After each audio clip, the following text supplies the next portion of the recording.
అనామిక రమేష్లు బేకరీలో కూర్చొని cool drinks తాగుతూ ఉంటారు.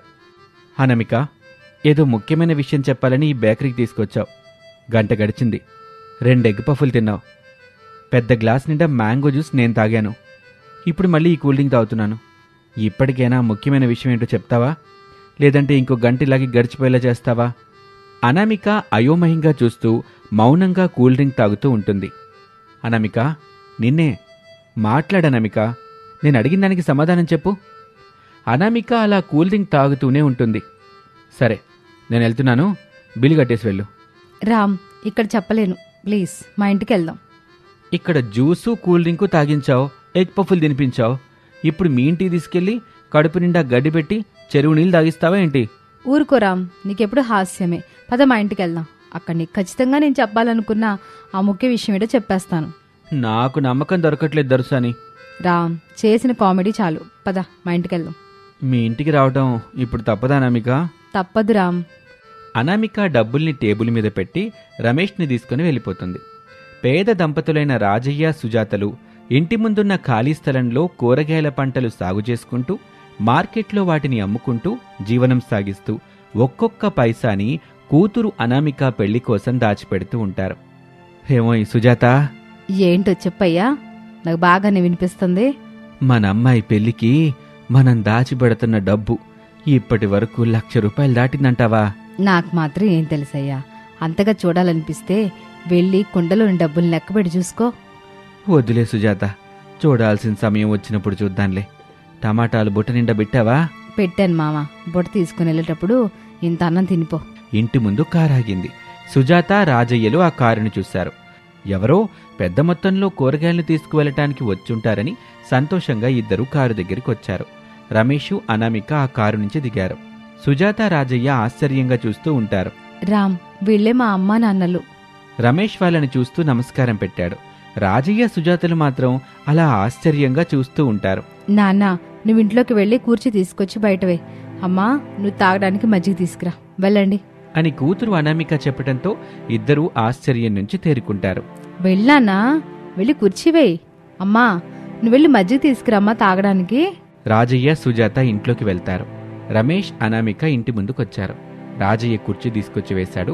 రమేష్ అందులో కూర్చున్నాడు. సుజాత మజ్జిగ తీసుకొచ్చి ఇచ్చింది. రమేష్ తాగాడు.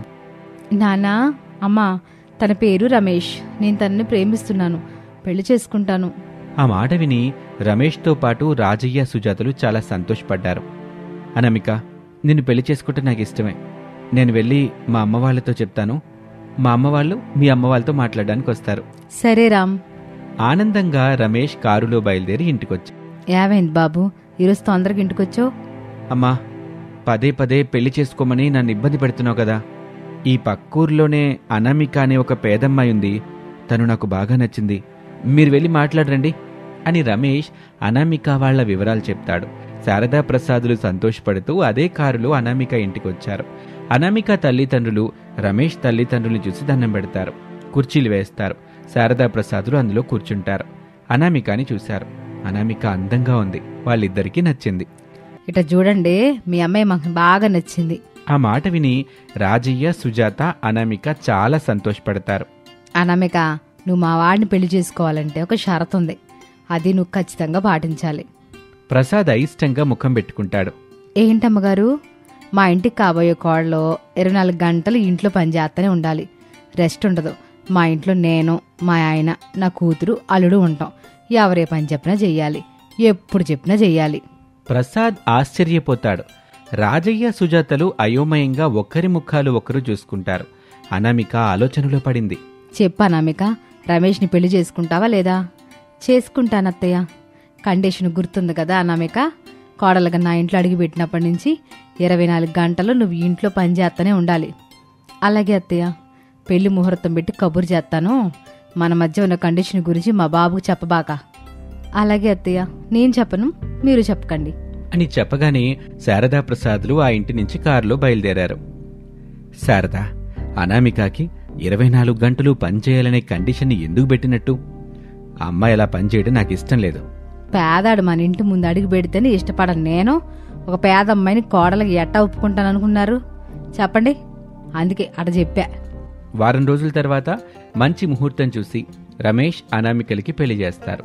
అనామిక కోడలిగా పెళ్లి బట్టలతో శారద ఇంట్లో అడుగుపెట్టింది. శారద, ప్రసాదు, కూతురు, అల్లుడు అందరూ ఆ ఇంట్లో ఉన్నారు. బాబు రమేషు, నువ్వు నీ గదిలోకి వెళ్ళు, నేను కోడలికి మా నాన్నని పరిచయం చేసి పంపిస్తాను. అలాగే మమ్మీ అని చెప్పి రమేష్ అక్కడి నుంచి వెళ్ళిపోతాడు. అనామిక, ఇంట్లో పని చేయడం మొదలెట్టు. బట్టలు మార్చుకుని మొదలు పెట్టమంటారా, ఈ బట్టల మీద పని చేయమంటారా? అవును కోళ్ళ, ఈ బట్టల మీద పని చేయి. అలాగే అత్తయ్య. పెళ్లి బట్టలతోనే అనామిక ఇంటి పని చేయటం, వంట చేయటం మొదలు పెడుతుంది. రమేష్ గదిలో అనామిక కోసం చూస్తూ ఉంటాడు. ఎంత సమయం గడిచినా అనామిక గదిలోకి రావట్లేదేంటా అని రమేష్ హాల్లోకి వచ్చాడు. అనామిక కిచెన్లో పనిచేస్తూ ఉంటుంది. ఏంటనామిక, నీకోసం రూమ్లో ఎదురు చూస్తుంటే నువ్విక్కడ పనులు చేస్తున్నావా? ఇంటిని చక్క పెట్టుకోవడం కోడలికి నా బాధ్యత కదా రామ్. నువ్వెళ్ళు, నేను వస్తాను. 1 గంట అయితే పనంతా అయిపోతుంది. రమేష్ వెళ్ళిపోతాడు. అనామిక పనులు చేస్తూనే ఉంటుంది. శారద కూతురు ఊర్మిళ అప్పుడే అక్కడికొచ్చి ఇలా అంటుంది. వదిన, నాకు ఆయిల్ లేకుండా చపాతీలు చేయి, అలాగే ఆలు కర్రీ కూడా చేయి. చేసిన తర్వాత నా గదిలోకి తీసుకురా. అలాగే ఊర్మిళ. ఊర్మిళ అక్కడి నుంచి వెళ్ళిపోతుంది. అనామిక చపాతీలు చేస్తూ ఉండగా అక్కడికి శారద వచ్చింది. మీకేం కావాలత్తయ్య? నాకు ముద్దపప్పు ఆవకాయ కావాలి కోళ్ళ. రెడీ అయ్యాక నా గదిలోకి తీసుకురా. అలాగే అత్తయ్య. మావయ్య కూడా ఏం కావాలో చెప్పండి. మీతో పాటు మావయ్యకి కావలసిన వంటను కూడా తయారు చేసి తీసుకొస్తాను. మీ మావయ్య ఏం తింటాడో నాకేం తెలుసుకోవాలా? ఆయనకి ఆకలి వేసినప్పుడు ఆయన చెబుతాడులే, విడివిడిగా చేసి పెడదు గాని. అలాగే అత్తయ్య. శారద అక్కడి నుంచి వెళ్ళిపోతుంది. రమేష్ గదిలో అనామిక కోసం ఎదురు చూస్తూ ఉంటాడు. అలా సమయం అంతా గడిచిపోతుంది. అనామిక మాత్రం వంట చేస్తూనే ఉంటుంది. అరగంట తర్వాత ఊర్మిళ అడిగిన చపాతీ, ఆలూ కర్రీ చేసి తీసుకెళ్తుంది. ఊర్మిళ సంతోషపడుతూ, వద్దినా, మా ఆయనకి చికెన్ కావాలంట, తీసుకొచ్చి స్పైసీగా చెయ్యి. అలా ఉంటేనే ఆయన తింటారు, లేదంటే కోపం తెచ్చుకుంటారు, నన్ను కొడతాడు. నేను గట్టిగా పెద్దగా ఏడుస్తాను. అమ్మ వస్తుంది, కారణం నువ్వని నిన్ను కొడుతుంది, తిడుతుంది. అక్కడి వరకు తీసుకురానులే ఊర్మిళ. అన్నయ్యకి ఇష్టమైనట్టే చికెన్ తీసుకొచ్చి స్పైసీగా చేసి తినడానికి తీసుకొస్తాను. సరే వదినా. అనామిక అక్కడి నుంచి కిచెన్లోకి వచ్చింది. శారద అక్కడుంటుంది. ఏమైంది అత్తయ్య? కోళ్ళ, నా ముద్దపప్పు ఆవకాయ ఇంకా రెడీ అవ్వలేదా? అవుతుంది అత్తయ్య. అలా అనామిక ఆ ఇంట్లో పని చేస్తూనే ఉంటుంది. రాత్రయింది. అనామిక గిన్నెలు వాష్ చేస్తూ ఉండగా ఊర్మిళ తన భర్తతో అక్కడికొచ్చి నైట్ తినటానికి ఏమేం కావాలో చెప్పింది. అనామిక సరే అంటుంది. శారద వచ్చింది. తన డిన్నర్కి కావాల్సినవి చెప్పింది. అనామిక సరే అంటుంది. అలా అనామికని 24 గంటల పాటు పని చేయిస్తూనే ఉంటారు. అప్పుడు ప్రసాద్ తనలో తాను, ఈ తల్లి కూతుర్లకి మా కోడలు బుద్ధి చెప్పేలాగా ధైర్యం, తెలివిని నువ్వే ఇవ్వాలి తల్లి అంటూ అమ్మవారిని వేడుకుంటాడు. అలా అనామిక అత్తగారింట్లో 24 గంటల పాటు పని చేస్తూనే ఉంటుంది. ఇది వాల్టి కథ. మరొక ఆసక్తికర కథలో మళ్ళీ కలుద్దాం. నమస్తే. రిచ్ తోటి కోడళ్ళు అనామిక, అంజలి ఫేమస్ బ్యూటీ పార్లర్లో ఫేషియల్ చేయించుకొని ముఖానికి కీరా ముక్కలు పెట్టుకొని ఉన్నారు. అక్క, అత్తయ్య మార్నింగ్ ఫోన్ చేసిందా? చేసింది చెల్లి. ఇప్పుడు పిల్లలకి సమ్మర్ సెలవులే కదా, ఊరికి రమ్మంటుంది. అవునక్క, నాకు కూడా ఫోన్ చేసి అదే విషయం చెప్పింది. నేను మాత్రం ఏది మనసులో పెట్టుకోకుండా అత్తయ్యతో ఉన్నది ఉన్నట్టుగా చెప్పేశాను. ఏం మాట్లాడుతున్నావు చెల్లి? అలా చెప్తే అత్తయ్య ఏమంది? ఏం మాట్లాడకుండా ఫోన్ పెట్టేసింది. అలా వాళ్ళిద్దరూ మాట్లాడుకుంటూ ఉంటారు. ఇక రామసముద్రం అనే పల్లెటూరది. పెద్ద మట్టింట్లోని కిచెన్లో శారద వంట చేస్తూ ఉంటుంది. ఉయ్యాల బల్ల మీద ప్రసాద్ కూర్చొని ఉన్నాడు. అతని పక్కన డబ్బుల కట్టలున్నాయి. శారద టీ తీసుకొచ్చి ప్రసాద్కిచ్చింది. ఎంత చెప్పినా వినకుండా 10 లక్షలు కావాలని గొడవ చేశావు. బల్ల మీదున్నాయి. శారద వాటిని చూసి సంతోషపడింది. ప్రసాద్ టీ తాగుతూ ఉంటాడు. నాకు తెలుసండి, మీరు నా సంతోషం కోసం ఏమైనా చేస్తారని, ఎంత అడిగినా తీసుకొచ్చిస్తారని. చాలా సంతోషం అండి. సర్లేగాని ఇప్పటికైనా ఈ 10 లక్షలు ఎందుకో చెప్పు శారదా. పట్నం కోడల్లో మన ఇంటికి రావడానికి మనం పెడుతున్న ఖర్చు అండి. ఏంటి శారదా, ఏంటి నువ్వు చెప్పేది? అవునండి, ఈ 10 లక్షలు నేను అడిగింది చీరలో, నగలో కొనుక్కోవడానికి కాదు. సిటీలో ఉన్న తోటి కోడళ్ల కోసం నువ్వు 10 లక్షలు ఖర్చు చేయడమేంటే? మీకు తెలీదు కదా, ఈ కాలం మన కాలం కాదు. అప్పుడు మానవత్వానికి విలువుంది. ప్రతి మనిషి దాన్ని బతికించాడు, తను ఆనందంగా బతికాడు. ఇప్పుడు కూడా అలాగే ఉన్నాయి కదా శారదా అని మీరు అనుకుంటున్నారండి. ఇప్పుడు మొత్తం డబ్బుతో ముడిపడిన బంధాలే ఉన్నాయి. ప్రతి మనిషి డబ్బు డబ్బు అంటూ ఆ డబ్బు కోసం అల్లాడిపోతున్నాడు. ఆరాటపడిపోతున్నాడు. ఆ డబ్బు మాత్రం ఎట్టా వచ్చి అట్టా ఏదో ఒక రూపంలో ఖర్చు అయిపోతుంది. మనిషికి దూరం పెంచుతుంది. ఆ విషయం మాత్రం మనిషికి అర్థం అవ్వట్లేదు. ఈ డబ్బు కోసం మిషన్ల మాదిరి పని చేస్తూనే ఉన్నారు. అదంతా సరే, 10 లక్షలకి సిటీలో ఉంటున్న తోటికోడలికి ఏంటి సంబంధం? తోడుకోడలో అనామిక, అంజలి ఇప్పుడు మనలాంటి మామూలు మనుషులు కాదు. డబ్బున్నాళ్ళని నాకు తెలుసు. పెద్ద కొడుకు రమేష్ సొంతంగా సాఫ్ట్వేర్ కంపెనీ పెట్టుకున్నాడు. చిన్న కొడుకు అరవింద్ పెద్ద బట్టల షాపే పెట్టుకున్నాడు. అయితే ఇప్పుడు ఈ 10 లక్షలు కావాలని నీ కోడలు నిన్ను అడిగారా ఏంటి? వాళ్ళు కూడా ఏమన్నా వ్యాపారాలు చేస్తామని చెప్పారా ఏంటి? లేదు, డబ్బున్న మన ఇద్దరు కోడల్లో మన ఇంట్లో ఒక వారం రోజులు ఉండడానికి అయ్యే ఖర్చు ఈ 10 లక్షల రూపాయలు. నాకేమీ అర్థం కావటం లేదు శారదా. మేము ఊర్లో వారం రోజులు ఉండాలంటే జిమ్ సెంటర్ ఉండాలి, బ్యూటీ పార్లర్ ఉండాలి, స్విమ్మింగ్ పూల్ ఉండాలి, ఏసీ కూడా ఉండాలి, పెద్ద ఫ్రిడ్జ్ ఉండాలన్నారండి కోడల్లో. ప్రసాద్ ఏమీ మాట్లాడలేదు. శారద మరొక మాట మాట్లాడకుండా డబ్బులు తీసుకుని వెళ్ళిపోయింది. రమేష్ సొంతంగా సాఫ్ట్వేర్ ఆఫీస్ పెట్టి బాగా సంపాదించాడు. భార్య అనామిక పేరు మీద సిటీలో 7th ఫ్లోర్ బిల్డింగు కట్టించాడు. 1st floor hall, 2nd floor kitchen, 3rd floor bedroom, 4th floor makeup room, 5th ఫ్లోర్లో జిమ్ సెంటర్, 6th ఫ్లోర్లో కిడ్స్ ఫ్లోర్. తన పిల్లలు హరీషు, భవ్యల రీడింగ్ చేయటానికి, పడుకోవడానికి, ఆడుకోవడానికి కావాల్సిన బొమ్మలు ఆ ఫ్లోర్లో ఉంటాయి. ఇక 7th ఫ్లోర్లో స్విమ్మింగ్ పూల్. రమేష్, అనామిక, హరీషు, భవ్య సరదాగా అక్కడ స్విమ్మింగ్ చేస్తూ ఉంటారు. నిన్న షాపింగ్లో బిజీగా ఉండి అత్తయ్య ఫోన్ చేసిన విషయం మీకు చెప్పడం మర్చిపోయాను రామ్. ఓహో, నువ్వు మమ్మీతో మాట్లాడావా? ఏం చెప్పింది మమ్మీ?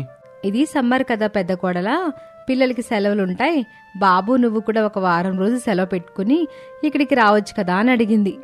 మరేం చెప్పావను? అత్తయ్య, నేను పిల్లలు రావడానికి సిద్ధంగానే ఉన్నాం, కానీ ఆయన ఒప్పుకోవడం లేదని చెప్పాను.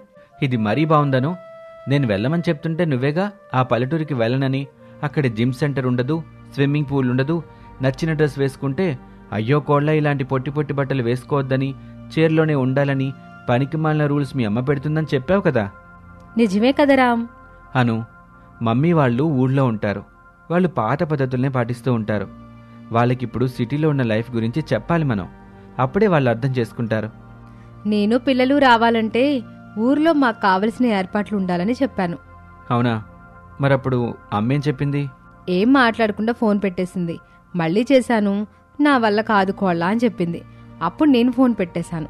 మీరే చెప్పండి, నేను నా తోటికోడలు అంజలి వెళ్ళి ఆ పల్లెటూరులో ఉండాలంటే మేం రోజు చేయాల్సిన పనులన్నింటినీ చేసుకోవాలి కదా. రమేష్ ఏమీ మాట్లాడకుండా స్విమ్మింగ్ చేస్తూ ఉంటాడు. ఇక సిటీలోనే పెద్ద షాపింగ్ మాల్ అది. దానికి ఓనర్ అరవింద్. అరవింద్ భార్య అంజలి చైర్మన్ రూమ్లో కూర్చొని ఉంది. అంజలి పక్కనే అరవింద్ కూడా ఉన్నాడు. అంజలి, మా అమ్మ ఊరికి రమ్మని ఫోన్ చేస్తుంది కదా, ఒక వారం రోజుల పాటు వెళ్ళి రావచ్చు కదా. అత్తయ్య నాకు ఫోన్ చేసినప్పుడు చెప్పాను, ఇప్పుడు మీకు కూడా చెబుతున్నాను. రోజు జిమ్కి వెళ్ళడం, బ్యూటీ పార్లర్కి వెళ్ళడం అలవాటు. అలాగే స్విమ్మింగ్ చేస్తాను, షవర్ బాత్ చేస్తాను, మిడ్డిల్ వేసుకుంటాను, ఆఫ్ శారీస్ కట్టుకుంటాను, జీన్ టీషర్ట్ కూడా వేసుకుంటాను. కానీ అత్తయ్య ఏమో ఊర్లో అలా ఉండొద్దని చెప్తారు కదా. నేను అన్నయ్య మాట్లాడుకొని మీకు కావాల్సిన ఏర్పాట్లు చేస్తాం, మీరిద్దరు వెళ్ళండి. మీ నుంచి అత్తయ్య వాళ్ళకి ₹1 వెళ్ళినా నేను నీతో ఉండను. బేబీని తీసుకుని మా పుట్టింటికి వెళ్ళిపోతాను. ఎప్పటి నుంచో అత్తయ్య వాళ్ళు మమ్మల్ని రమ్మని చెప్తుంది కదా, చూద్దాం మాటికి రమ్మని చెప్తుందా, లేదంటే నిజంగానే మా మీద ప్రేమతో రమ్మని చెప్తుందో. సరే, నీ బ్యూటీ పార్లర్కి టైం అయిందిగా, ఇక వెళ్ళు, నేను షాప్లో పని చూసుకుంటాను. అంజలి అక్కడి నుంచి వెళ్ళిపోయింది. వారం రోజులు గడిచిన తర్వాత శారద తన ఇంటి ముందు ఒక పెద్ద స్విమ్మింగ్ పూల్ ఏర్పాటు చేసింది. ఆ పక్కనే ఒక జిమ్ సెంటర్ని కూడా ఏర్పాటు చేసింది. బ్యూటీ పార్లర్ షాప్ని కూడా ఏర్పాటు చేసింది. ప్రసాద్ వాటిని చూసి, ఇవన్నీ ఏర్పాటు చేసావుగా, ఇప్పుడు పట్నం తోటికోడలు ఈ పల్లెటూరుకు వస్తారా శారదా? వస్తారండి, వాళ్ళు రావాలనే కదా ఇదంతా చేశా అని ఇద్దరూ మాట్లాడుకుంటూ ఉండగా ఒక కారు అనామిక కుటుంబం దిగింది. కొడుకు రమేషు సూటు బూటు వేసుకుని హీరోలా ఉంటే అనామిక మోడర్న్ డ్రెస్లో ఉంది. హరీషు, భవ్య టీషర్టు లాగులు వేసుకున్నారు. అది ప్రసాద్కి నచ్చలేదు. అయినా సరే శారద కోసం భరించాడు. హరీషు, భవ్యలు శారదా దంపతుల దగ్గరికి వెళ్లకుండా స్విమ్మింగ్ పూల్ చూసి పరుగున వెళ్లి అందులోకి జంప్ చేస్తారు. హుషారుగా స్విమ్మింగ్ చేస్తూ ఉంటారు. అనామిక, రమేష్లు శారదా వాళ్ళతో మాట్లాడి ఇంట్లోకి వెళ్తారు. ఎల్లు శారద, కొడుకు కోడలికి ఏం కావాలో చూడు. శారద లోపలికి వెళ్తుంది. ప్రసాద్ స్విమ్మింగ్తో ఎంజాయ్ చేస్తున్న పిల్లల్ని చూస్తూ మురిసిపోతూ ఉంటాడు. అప్పుడే మరొక కారులో అరవిందు, అంజలి కీర్తితో కలిసి ఇంటికొచ్చారు. ప్రసాద్ వాళ్ళ వైపు చూశాడు. అరవింద్ టక్కేసుకుని హుందాగా ఉన్నాడు. అంజలి మాత్రం అక్కడక్కడ చిరిగిన జీన్సు టీషర్టు వేసుకుంది. ప్రసాద్ అయిష్టంగా ముఖం పెట్టాడు. అంజలి అది గమనించి ఏమీ మాట్లాడకుండా లోపలికి వెళ్ళింది. ఆ రోజు రాత్రి అందరూ కూర్చొని భోజనాలు చెయ్యొచ్చని శారదా దంపతులు చాలా సంతోషపడ్డారు. ఎంతో కష్టపడి శారద చేసిన వంటల్ని తీసుకొచ్చి బయటపెట్టింది. ఓహో, అందరం కూర్చొని ఇక్కడే తిందామా శారదా? మొత్తానికి భలేగా ఏర్పాటు చేశావుగా అని ప్రసాద్ మెచ్చుకుంటాడు. కానీ తోటి కోడళ్ళు స్విమ్మింగ్ పూల్ దగ్గర కూర్చొని తింటూ ఉంటారు. రమేష్, అరవిందులు ఒక టేబుల్ ఏర్పాటు చేసుకుని నవ్వుకుంటూ మాట్లాడుకుంటూ తింటూ ఉంటారు. ఇక ముగ్గురు పిల్లలు ఇంట్లో ఉయ్యాల బల్ల మీద కూర్చుని టీవీ చూస్తూ తింటూ ఉంటారు. శారదా దంపతులు నిరాశగా ముఖాలు చూసుకొని అయిష్టంగానే కొంచెం తింటారు. ఇక మరుసటి రోజున తోటి కోడళ్ళు జిమ్ డ్రెస్సులు వేసుకుని బయట జిమ్ చేస్తూ ఉంటారు. అటుగా వెళ్తున్న ఊరివాళ్లు వాళ్ళిద్దరి వైపే ఆశగా చూస్తూ ఉంటారు. అనామికని, అంజలిని ఊరివాళ్ళలా చూస్తుంటే ఆ చూపుల్ని పట్టించుకోకుండా వీళ్ళిద్దరూ నవ్వుకుంటూ మాట్లాడుకుంటూ జిమ్ చేస్తూ ఉంటారు. స్విమ్మింగ్ కూడా చేస్తూ ఉంటారు. ప్రసాద్ బయటకొచ్చి ఊరివాళ్ళని చూస్తాడు. ఊరివాళ్ళు అక్కడి నుంచి వెళ్ళిపోతారు. అనామిక, అంజలి స్విమ్మింగ్ చేస్తూనే ఉంటారు. ప్రసాద్ ఇంట్లోకొచ్చాడు. 10 లక్షల రూపాయలు ఖర్చు పెట్టి తోటి కోడళ్ళిద్దరినీ ఎందుకు పిలిపించావు శారదా? మీ డైరీ చదివాను. కనీసం చనిపోయేలోపు ఒక్కసారైనా సరే కొడుకులు, కోడల్లో, పిల్లలతో సంతోషంగా గడపాలని డైరీలో రాసుకున్నారు కదా. ఆ మాట నా మనసుని బాగా గాయం చేసింది. తోడు కోడళ్ళు వస్తే గాని కొడుకులు రారు, అప్పుడు పిల్లలు కూడా వస్తారు కదా అని ఇలా చేశాను. ప్రసాద్ బాధగా శారద వైపు చూశాడు. ఈ పల్లెటూళ్ళలో మన ఇంటికి ఆ పట్నం తోడు కోడలు రావాలంటే వాళ్ళకి కావలసిన వాటిని ఇక్కడ నేను సమకూర్చి పెట్టాలి. అప్పుడే వాళ్ళు వస్తారు, వాళ్ళతోటి కొడుకులు కూడా వస్తారు, పిల్లలు వస్తారు. మీ ఆశ, మీ కోరిక తీరుతుందని 10 లక్షలు ఖర్చు పెట్టి ఇదంతా చేశానండి. ఎంత ఖర్చు పెట్టి చేస్తే లాభమే ఉంది శారదా. సంతోషం లేదు, పరువు పోయింది. ఓర్చుకోండి, అందరం కూర్చొని తినాలని మీ కోరిక తీరుద్దామో చూద్దాం. ఇంటి గుమ్మం దగ్గరున్న రమేష్, అరవిందు అమ్మా నాన్నల మాటలు వింటారు. తమ భార్యలతో ఈ విషయం చెప్తారు. మరుసటి రోజు రాత్రి అందరూ కూర్చొని కబుర్లు చెప్పుకుంటూ నవ్వుకుంటూ సరదాగా గడుపుతారు. అదంతా చూసి శారద దంపతులు ఎంతగానో సంతోషపడతారు. అలా పట్నం తోటికోడళ్ళు వారం రోజుల పాటు పల్లెటూరులోనే ఉండి ఎంతగానో ఎంజాయ్ చేస్తారు. తమ అత్తమామల్ని కూడా సంతోషంగా చూసుకుంటారు. కొడుకులు, కోడళ్ళు, మనవళ్ళు, మనవరాలతో ఆ ఇంట్లో శారదా, ప్రసాద్ దంపతులు ఆనందంగా గడుపుతూ ఉంటారు.